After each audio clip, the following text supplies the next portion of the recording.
सभी का हमारे YouTube चैनल पर स्वागत है। तो आज से हम आपको करा रहे हैं सीटेट के लिए, जो आपका फरवरी में आपका सीटेट होने वाला है 2026 फरवरी 8 फरवरी को। तो उसके लिए हम ये सीरीज स्टार्ट कर रहे हैं सीटेट के लिए पर्यावरण अध्ययन की, जिसमें हम पर्यावरण के जितने भी आपके सीटेट में जो भी आपके अभी तक सीटेट एग्जाम्स हुए हैं उन सभी के जितने पेपर में जो क्वेश्चंस पूछे गए हैं उन सभी को हम लेकर हाजिर हो चुके हैं। डेली हम आपको टॉप 30 क्वेश्चंस कराएंगे जो आपके प्रीवियस ईयरली क्वेश्चंस हैं।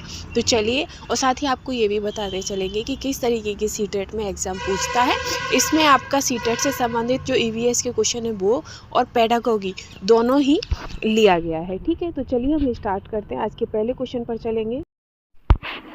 वायुदाब मापने वाला यंत्र किस नाम से जाना जाता है? तो वायुदाब नापने वाला यंत्र बैरोमीटर के नाम से जाना जाता है। वीटा कपास क्या है? तो वीटा कपास एक ट्रांसजेनिक पौधा है।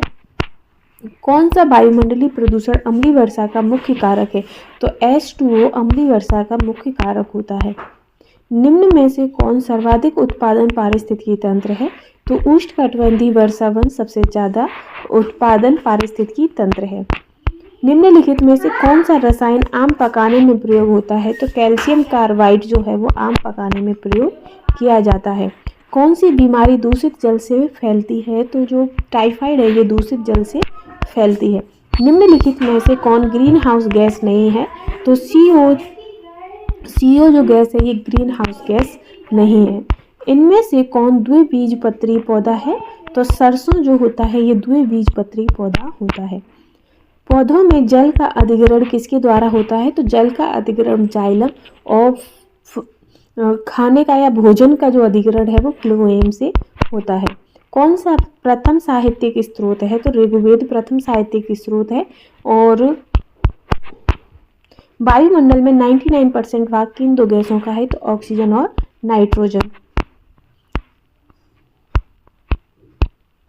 पर्यावरणीय अध्ययन में शैक्षणिक भ्रमण का मूल उद्देश्य क्या है? तो छात्रों के लिए प्रत्यक्ष अनुभव प्रदान करना। कार्यकीय रूप से शुष्क मिट्टी की क्या विशेषता है? तो शुष्क मिट्टी में लवण सांद्रता अधिक होती है। सतत और व्यापक मूल्यांकन क्यों आवश्यक है? तो निरंतर मूल्यांकन होते रहने से शिक्षार्थियों में परीक्षा का अनावश्यक भय नहीं रहता है। चरने वाले पशु वनस्पति को कैसे बदल देते हैं? तो चुनकर चरना। फिर है कि निम्नलिखित में से कौन सा स्वस्थ अस्थियों के लिए आवश्यक है? तो कैल्शियम और विटामिन डी स्वस्थ अस्थियों या हड्डियों के लिए आवश्यक है। भारत में हिमालय की सबसे ऊंची चोटी कौन सी है? तो भारत में हिमालय की सबसे ऊंची चोटी K2 या माउंट K2 है। ठीक है, आगे है कि प्राथमिक स्तर पर शिक्षण की खोज विधि या खेल विधि आधारित है। तो खेल विधि शिक्षण विधि के सिद्धांतों पर आधारित है। वायुमंडल की सबसे निचली परत का नाम क्या है? तो निचली परत का नाम क्षोभमंडल है। विटामिन सी की कमी से होने वाली बीमारी का क्या नाम है? तो विटामिन सी की कमी से होने वाली बीमारी स्कर्वी रोग है। भारत में प्रथम महिला IPS अफसर कौन है? तो वो आपकी किरण बेदी है।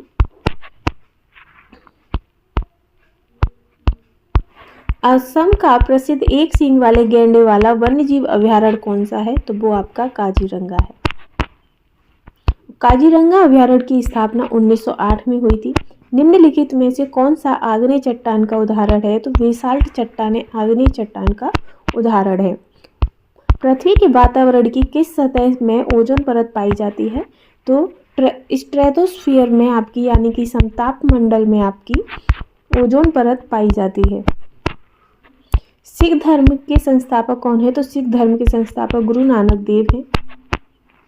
भूकंप की तीव्रता मापने वाला यंत्र तो वो सिस्मोग्राफ है। दक्षिणी गोलार्ध का सबसे लंबा दिन कौन सा होता है? तो सबसे लंबा दिन 22 दिसंबर को होता है। सत्यार्थ प्रकाश के लेखक कौन है? तो सत्यार्थ प्रकाश के लेखक स्वामी दयानंद सरस्वती हैं। बिहू भारत के किस राज्य का लोक नृत्य है? तो बिहू असम का लोक नृत्य है। खाद्य श्रृंखला में परस्पर समूह को क्या कहते हैं? तो परस्पर समूह को खाद्य जाल कहा जाता है।